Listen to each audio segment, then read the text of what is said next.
विद्यार्थी मित्र हो, कंपनी कायदा म्हणजेच कंपनी लॉ या विषयासंबंधातल्या आपण माहिती घेत आहोत। आतापर्यंत आपण या विषयावरील विविध प्रकरणांचा अभ्यास केलेला आहे। आज आपण जो भाग पाहणार आहोत तो म्हणजे कंपनी संचालकांचा मोबदला, remuneration of A company director. विद्यार्थी मित्रांनो, या संचालकांच्या मोबदल्याबाबतच्या एकंदरीत थेरॉटिकल पार्ट आणि मल्टिपल चॉईस क्वेश्चन अशा दुहेरी माहिती आपण या व्हिडिओमध्ये पाहणार आहोत। विद्यार्थी मित्रांनो, मी डॉक्टर किशोर जगताप, माझ्या या यूट्यूब चॅनलमध्ये आपणा सर्वांचं स्वागत। तर विद्यार्थी मित्रांनो, तुम्हाला ज्ञातच आहे की माझी वेबसाईट आहे, फेसबुक पेज आहे, इंस्टाग्राम आहे आणि त्याचप्रमाणे व्हॉट्सअप आहे। या सर्वांच्या लिंक या डिस्क्रिप्शन बॉक्स मध्ये दिलेल्या आहेत, तुम्ही त्या फॉलो करू शकता।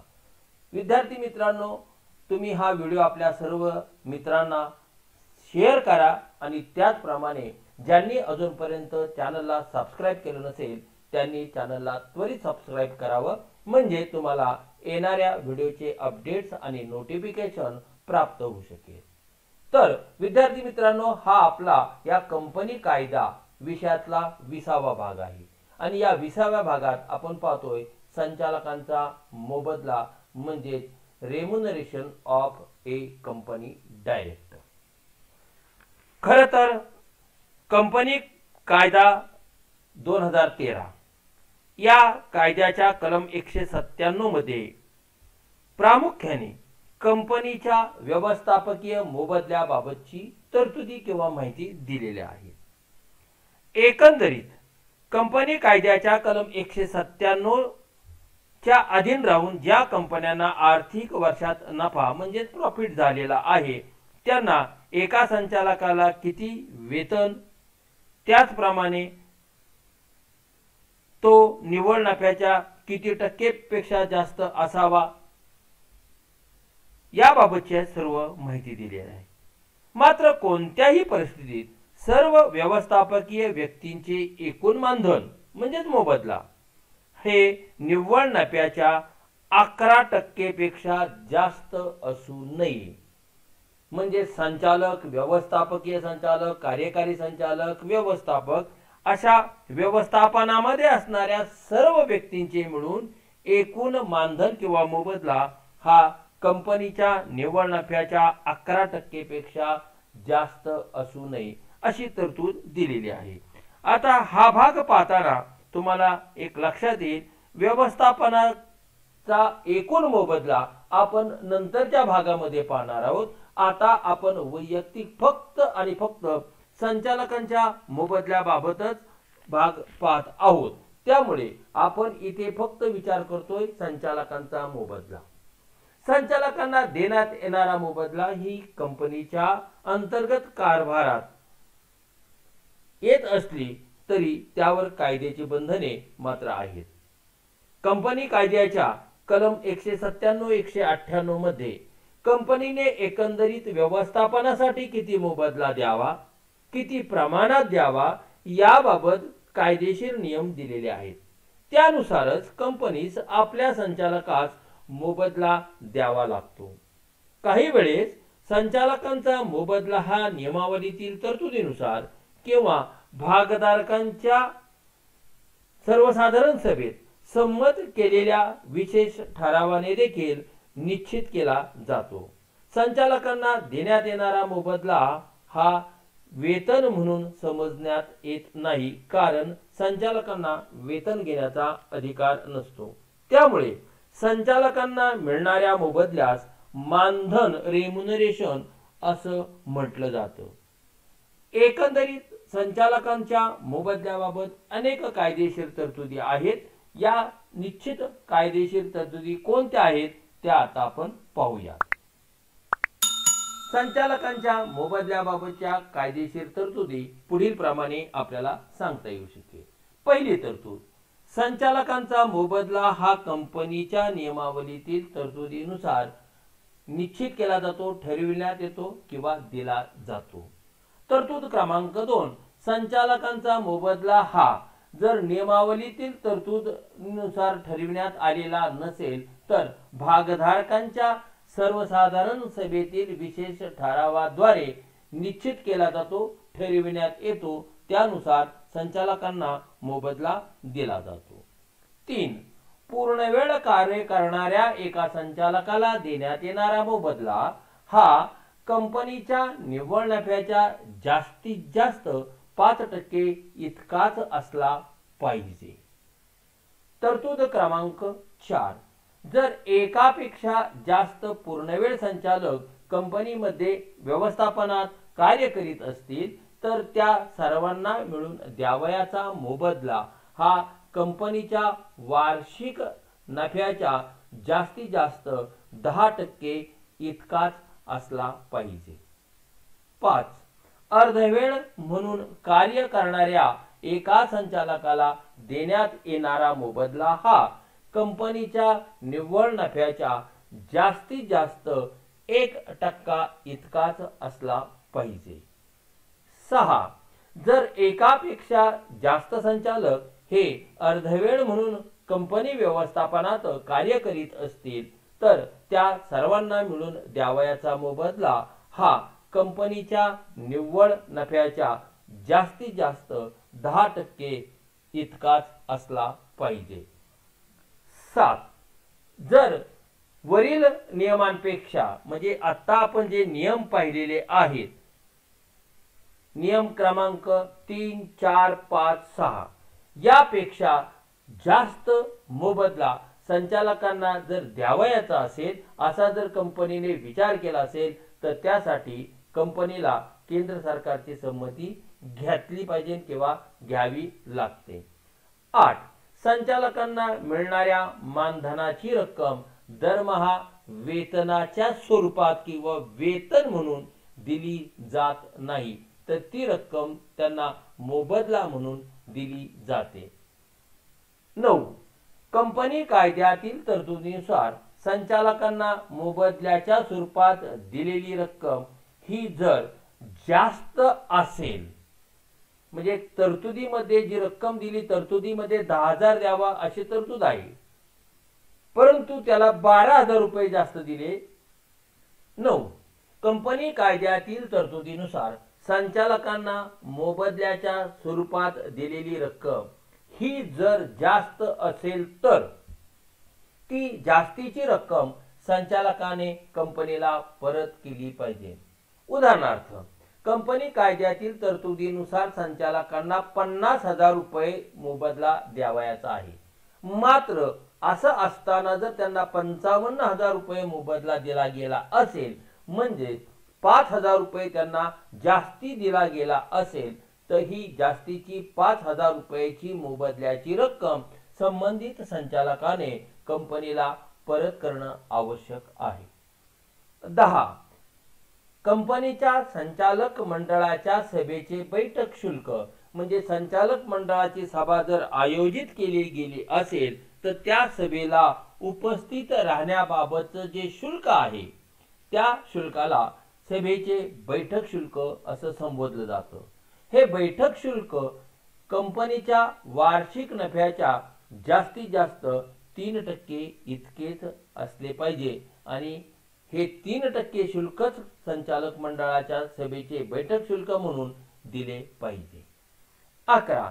संचालकांच्या सभेचे बैठक शुल्क हे कंपनीच्या वार्षिक नफ्याच्या 3% पेक्षा जास्त द्यावयाचे असल्यास त्यासाठी कंपनीने सभासदांची आणि त्याचप्रमाणे केंद्र सरकारची संमती घेतली पाहिजे। दुसऱ्या भाषेत आपण असं म्हणू शकतो, संचालकांचे बैठक शुल्क हे या नियमापेक्षा म्हणजेच कंपनीच्या वार्षिक नफ्याच्या 3% पेक्षा जास्त द्यावयाचे असेल तर त्यासाठी कंपनीच्या सभासदांच्या सर्वसाधारण सभेत विशेष ठराव संमत करून मान्यता देणे आवश्यक आहे आणि त्याचप्रमाणे केंद्र सरकारचे सुद्धा कंपनीने संमती घेणे आवश्यक आहे। 12. संचालकांना दिलेला मोबदला व इतर भत्ते, म्हणजे त्यांना फक्त मोबदलाच दिला जातो असं नाही, तर त्या मोबदल्याबरोबर त्यांना जर इतर अलाउन्सेस भत्ते जर दिले जात असेल तर अशी मोबदला आणि भत्त्याची जी काही एकूण रक्कम आहे त्या रकमेचा उल्लेख कंपनीने आपल्या नफा तोटा पत्रकामध्ये म्हणजे प्रॉफिट अँड लॉस अकाउंटला स्वतंत्रपणे दाखवणं आवश्यक आहे। विद्यार्थी मित्रांनो, या सर्व तरतुदी संचालकांच्या मोबदल्याबाबतच्या आहेत। या सर्व तरतुदी आपण पाहिल्यानंतर आपल्या एक लक्षात येईल की संचालकांना निश्चित मोबदला किती दिला पाहिजे, किती दिला जाऊ नये। हा सर्व भाग पाहिल्यानंतर आता आपण आपल्या मूळ मुद्द्याकडे येणार आहोत आणि तो म्हणजे या संचालकांच्या मोबदल्यावर मल्टिपल चॉईस क्वेश्चन कसे येऊ शकतात। तर पहिला मल्टिपल चॉईस क्वेश्चन आहे, संचालकांचा मोबदला हा कंपनीच्या डॅश डॅश मधील तरतुदीनुसार ठरविण्यात येतो। नियमावलीतील तरतुदीनुसार, घटनापत्रकातील तरतुदीनुसार, माहिती पत्रकातील तरतुदीनुसार का एक वरीलपैकी एकही नाही। तर संचालकांचा मोबदला हा कंपनीच्या नियमावलीतील तरतुदीनुसार ठरविण्यात येतो, कारण आपण मागील भागामध्ये कंपनी नियमावली, घटनापत्रक, माहिती पत्रक याचा अभ्यास केलेला आहे आणि नियमावलीचा भाग पाहताना असं म्हटलेलं आहे, नियमावली म्हणजे कंपनीच्या अंतर्गत व्यवस्थापनाबाबत असणाऱ्या नियमांची यादी आहे। म्हणजे कंपनीच्या अंतर्गत व्यवस्थापनाबाबतचे सर्व नियम हे कंपनीच्या नियमावलीत असतात आणि संचालकांचा मोबदला किंवा संचालकांचं कार्य हे सुद्धा कंपनीच्या अंतर्गत व्यवस्थापनामध्ये येत आहे। प्रश्न क्रमांक 2, संचालकांचा मोबदला हा कुणाच्या सर्वसाधारण सभेतील विशेष ठरावाने ठरविण्यात येतो? संचालक मंडळाच्या सर्वसाधारण सभेतील विशेष ठरावाने का भागधारकांच्या सर्वसाधारण सभेतील ठरावाने का कर्जरोखेधारकांच्या सर्वसाधारण सभेतील ठरावाने का वरीलपैकी एकही नाही? तर संचालकांचा मोबदला हा भागधारकांच्या सर्वसाधारण सभेतील विशेष ठरावाने ठरविण्यात येतो। संचालकांना मोबदला जास्तीचा द्यायचा का नाही द्यायचा या संबंधीचा निर्णय घेण्याचा पूर्णतः अधिकार कायद्याने कंपनीच्या सभासदांना म्हणजेच भागधारकांना दिलेला आहे। बी। प्रश्न क्रमांक 3, पूर्ण वेळ कार्य करणाऱ्या एका संचालकाला देण्यात येणारा मोबदला हा कंपनीच्या निव्वळ नफ्याच्या जास्तीत जास्त किती टक्के असणं आवश्यक आहे? तर या संदर्भात आपल्याला सांगता येईल की पूर्णवेळ कार्य करणाऱ्या एका संचालकाला देण्यात येणारा मोबदला हा कंपनीच्या निव्वळ नफ्याच्या जास्तीत जास्त 5% इतका असला पाहिजे। सी। प्रश्न क्रमांक 4, जर एकापेक्षा जास्त पूर्णवेळ संचालक कंपनी व्यवस्थापनामध्ये कार्य करीत असतील तर त्या सर्व संचालकांना मिळून द्यावयाचा मोबदला हा कंपनीच्या वार्षिक नफ्याच्या जास्तीत जास्त किती टक्के असला पाहिजे? तर तो 10% इतका असला पाहिजे। म्हणजेच आपल्याला असं म्हणता येईल, जर एकापेक्षा जास्त पूर्णवेळ संचालक कंपनी व्यवस्थापनामध्ये कार्य करीत असतील तर त्या सर्व संचालकांना मिळून द्यावयाचा मोबदला हा कंपनीच्या वार्षिक नफ्याच्या जास्तीत जास्त 10% इतका असला पाहिजे। प्रश्न क्रमांक 5, अर्धवेळ कार्य करणाऱ्या एका संचालकाला देण्यात येणारा मोबदला हा कंपनीच्या निव्वळ नफ्याच्या जास्तीत जास्त किती टक्के असला पाहिजे? तर जास्तीत जास्त 1% इतका असला पाहिजे। म्हणजेच आपल्याला असं म्हणता येईल, कंपनी व्यवस्थापनामध्ये अर्धवेळ कार्य करणाऱ्या एका संचालकाला देण्यात येणारा मोबदला हा कंपनीच्या निव्वळ नफ्याच्या जास्तीत जास्त 1% इतका असला पाहिजे। विद्यार्थी मित्रांनो, इथे पुन्हा मी आठवण करून देतो, जर तुम्हाला थेरॉटिकल पार्ट चांगला असेल तर तुम्हाला कुठल्याही परिस्थितीमध्ये मल्टिपल चॉईस क्वेश्चन सोडवायला अडचण येणार नाही आणि म्हणून आपण प्रत्येक वेळेस फक्त मल्टिपल चॉईस क्वेश्चन पाहिलेले नाहीत तर आपण ज्या टॉपिकवर मल्टिपल चॉईस क्वेश्चन पाहणार आहोत त्याची थेरॉटिकल पार्श्वभूमी आपण प्रत्येक वेळेस अभ्यासलेली आहे आणि तुम्ही ती वारंवार पहा, ऐका. त्या थेरॉटिकल पार्ट तुमचा जर चांगला झाला तर निश्चितपणे तुम्हाला मल्टिपल चॉईस क्वेश्चन्स किंवा त्या प्रश्नाची उत्तरं अचूकपणे सांगता येऊ शकेल. प्रश्न क्रमांक 6, जर एकापेक्षा जास्त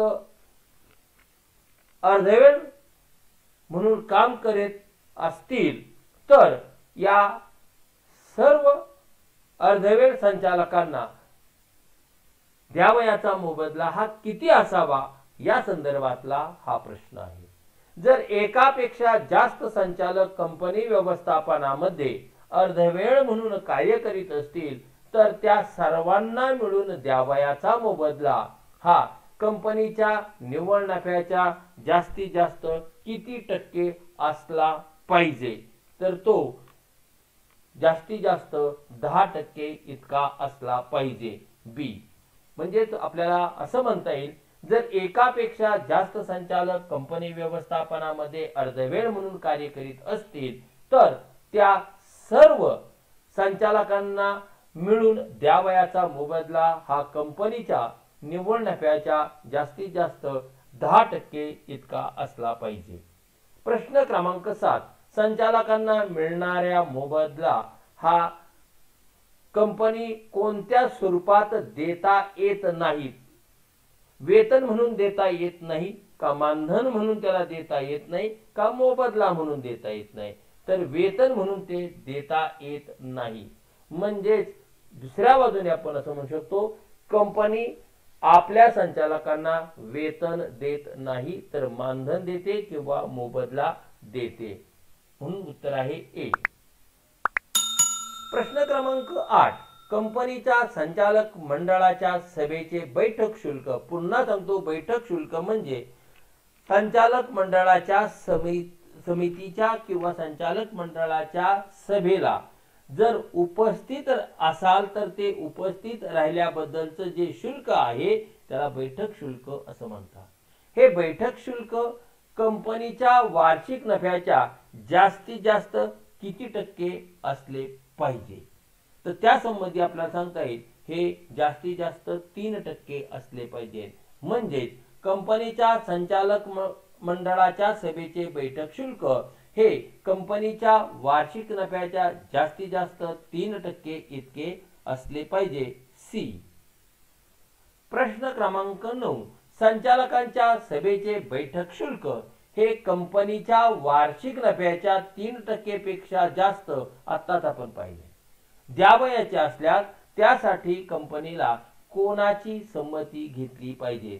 सभासदांची घेतली पाहिजे का, केंद्र सरकारची घेतली पाहिजे का, दोघांची घेतली पाहिजे का, दोघांचीही नाही?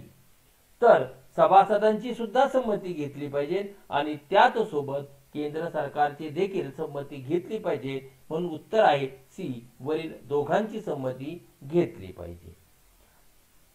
प्रश्न क्रमांक 10, संचालकांना दिलेला मोबदला व इतर भत्ते जे आहेत त्याची जी एकूण रक्कम आहे ती रक्कम कंपनीने आपल्या कोणत्या पत्रकात स्वतंत्रपणे दाखवणे आवश्यक आहे? नफा तोटा पत्रकात दाखवले पाहिजे का, ताळेबंदामध्ये दाखवली पाहिजे का, दोन्ही ठिकाणी दाखवली पाहिजे का, दोन्ही ठिकाणी दाखवली नाही पाहिजे? तर आपल्याला सांगता येईल की नफा तोटा पत्रकामध्ये ती स्वतंत्रपणे दाखवली पाहिजे. म्हणजे संचालकांना दिलेला मोबदला व इतर भत्ते कंपनीने आपल्या नफा तोटा पत्रकामध्ये स्वतंत्रपणे दाखवणं आवश्यक आहे. विद्यार्थी मित्रांनो, हा झाला आपला 20वा भाग. आता 21वा जो भाग आपण पाहणार आहोत तो कंपनी व्यवस्थापनामधीलच आहे, मात्र तो कंपनीच्या व्यवस्थापकीय संचालक हा जो काय दुसरा घटक आहे. पहिला घटक आता आपण संचालक म्हणून पाहिला, दुसरा घटक आहे तो म्हणजे व्यवस्थापकीय संचालक. या व्यवस्थापकीय संचालकांच्या बाबतीतला भाग आपण पुढील व्हिडिओमध्ये पाहणार आहोत. विद्यार्थी मित्रांनो, जर तुम्हाला व्हिडिओ आवडला तर लाईक करा. तुमची जर काही कमेंट्स असतील तर ते कमेंट्स बॉक्स मध्ये निश्चितपणे नमूद करा. हा व्हिडिओ आपल्या सर्व विद्यार्थी मित्रांना शेअर करा आणि ज्याने अजूनपर्यंत चॅनलला सबस्क्राईब केलं नसेल त्यांनी त्वरित चॅनलला सबस्क्राईब करावं। विद्यार्थी मित्रांनो, माझी स्वतःची वेबसाईट आहे, फेसबुक पेज आहे, इंस्टाग्राम आहे, व्हॉट्सअप आहे।